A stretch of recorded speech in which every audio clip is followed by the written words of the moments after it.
여러분, 가전업계에 역대급 경영난이 터졌다.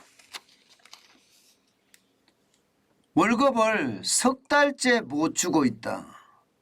이 말이 여러분 사실일까요? 사실입니다. 여러분 이걸 먼저 한번 보시지요. W사라고 그냥 이게 회사에 대한 명칭은 제가 쓰지 않았습니다.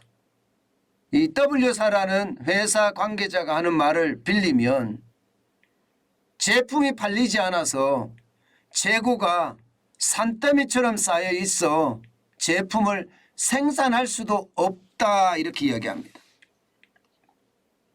이 말 속에는 모든 것을 담고 있습니다. 결국 말입니다. 공장은 수도했다는 뜻이고요. 창고마다 재고가 거득거득하다는 뜻이고요. 그러면 회사는 빚에 이자 폭탄을 맞고 있다는 뜻입니다. 실제 말입니다. 연매출 4천억대 하는 중견업체의 어떤 상황이 이 정도라는 거. 연매출 4천억대예요. 말이 4천억 원이지 4천억 원이면 대기업입니다.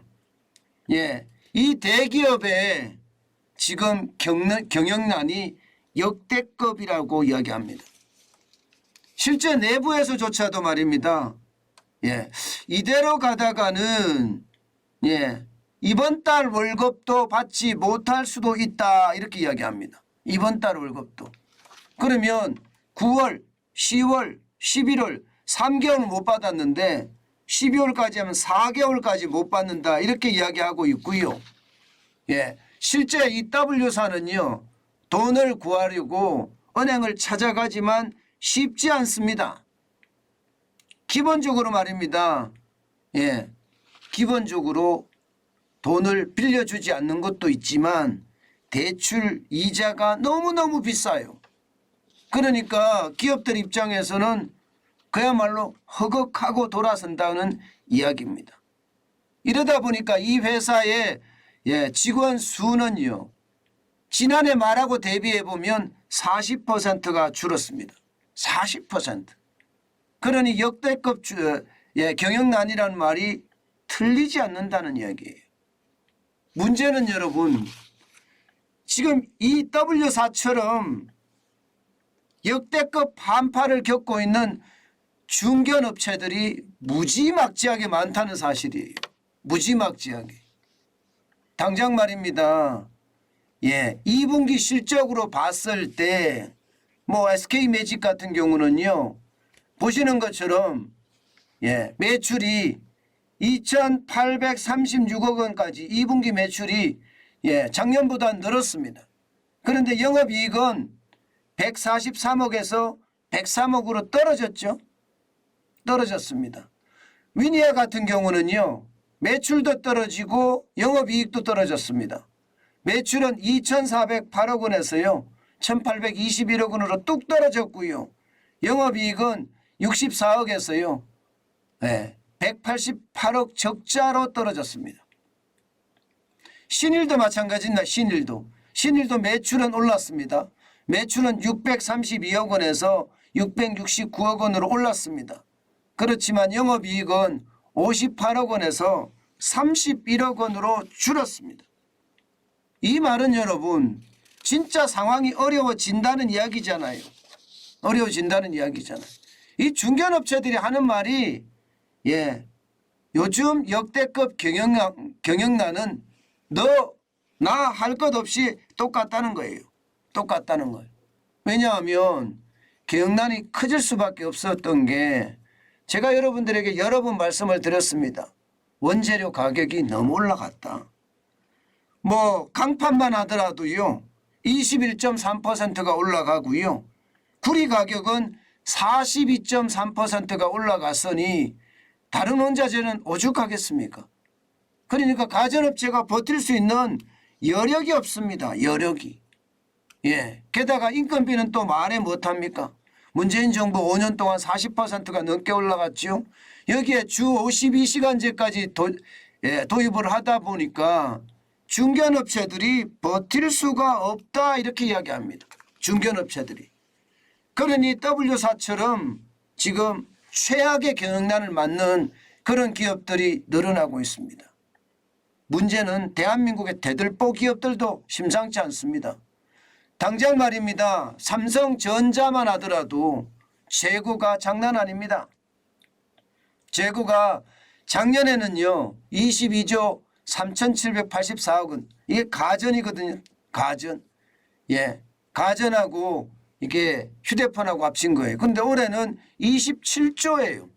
27조 974억 원. 엄청나지요. 엄청 늘었죠.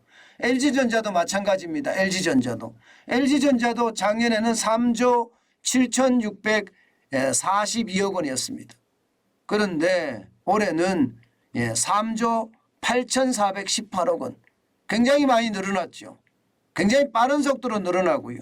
SK매직조차도 마찬가지입니다. SK매직도 재고입니다. 재고. 559억 원에서 809억 원까지 늘어난다. 안 팔린다는 이야기예요. 안 팔린다는 이야기예요. 대들보라고 하는 삼성전자, LG전자도 지금 안 팔린다는 이야기입니다. 어디 그뿐입니까 여러분? 거기에서 끝나지 않습니다. 이렇게 되면 공장 가동률 준다고 말씀을 드렸죠.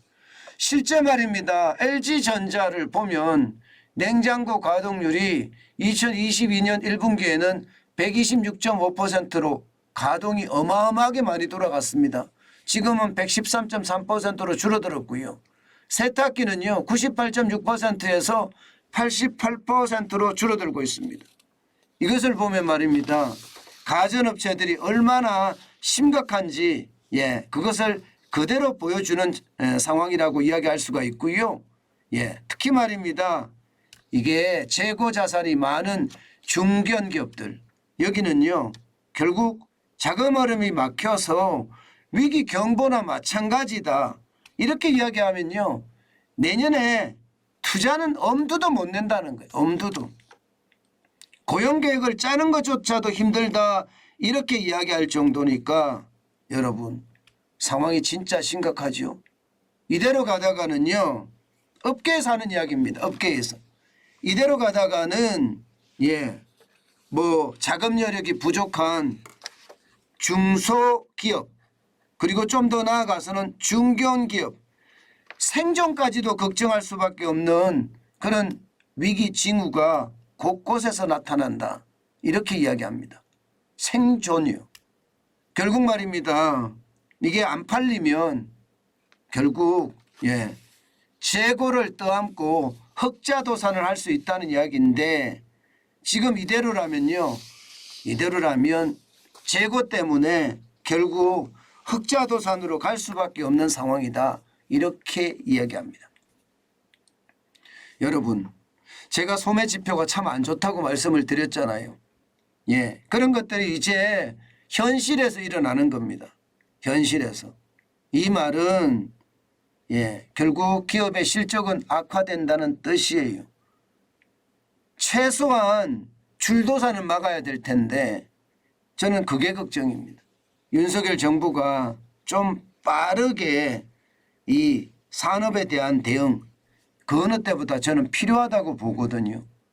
이게 늑장을 부리면 부리는 만큼 지금 상황이 열악하다. 저는 그렇게 생각을 합니다.